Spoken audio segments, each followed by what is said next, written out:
Hi అండి.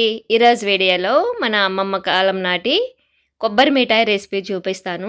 చాలా సింపుల్‌గా ప్రిపేర్ చేసుకోవచ్చు. ఏదైనా స్వీట్ తినాలనిపించినప్పుడు. ఇంట్లో పచ్చి కొబ్బరి ఉంటే చాలండి. పంచదార వేసేసి నిమిషాల్లో ప్రిపేర్ చేసేసి ఇయ్యొచ్చు. పిల్లలు కూడా ఇష్టంగా తింటారు. చేసుకోవడం చాలా ఈజీ. చూస్తుంటేనే టెంప్టింగ్‌గా అనిపిస్తుంది కదా! మీరు కూడా తప్పకుండా ట్రై చేయండి. చాలా బావుంటుంది.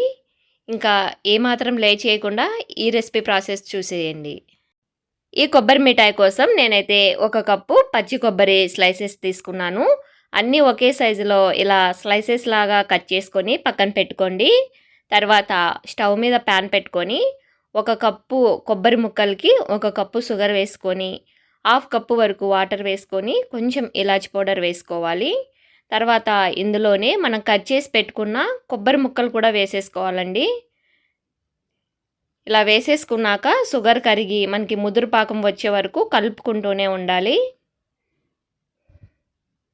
ఈ కొబ్బరి ఈ షుగర్ వాటర్లోనే బాగా ఉడికిపోతుంది.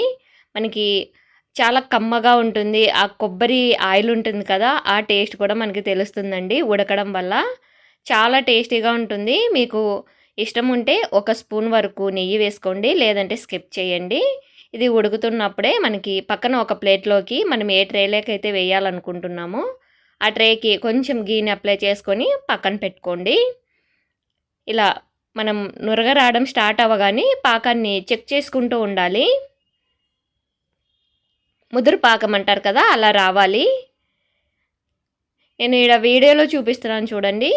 ఇలా వెయ్యగానే మనకి ఇలా కదిలిపోకుండా జస్ట్ అలాగే ఉండాలన్నమాట. ఇది కొంచెం కదిలిపోయి ఇలా చెదిరిపోతుంది కదా! ఇలా ఉండకూడదన్నమాట పాకము.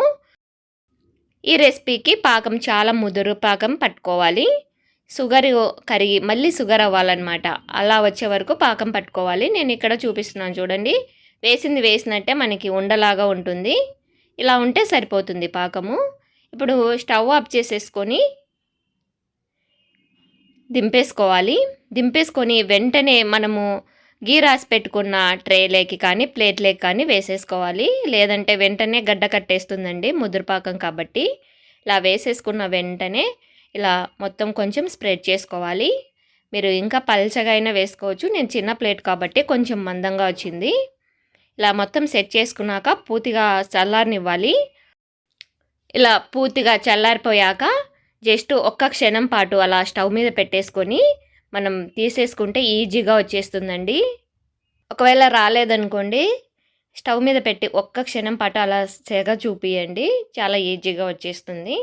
ఇప్పుడు దీన్ని మనం పీసెస్ లాగా కట్ చేసుకొని ఒక డబ్బాలో స్టోర్ చేసుకుంటే 5-6 రోజుల వరకు మనం తినొచ్చండి. చాలా టేస్టీగా ఉంటుంది. చాలా చాలా సింపుల్ రెసిపీ అనమాట.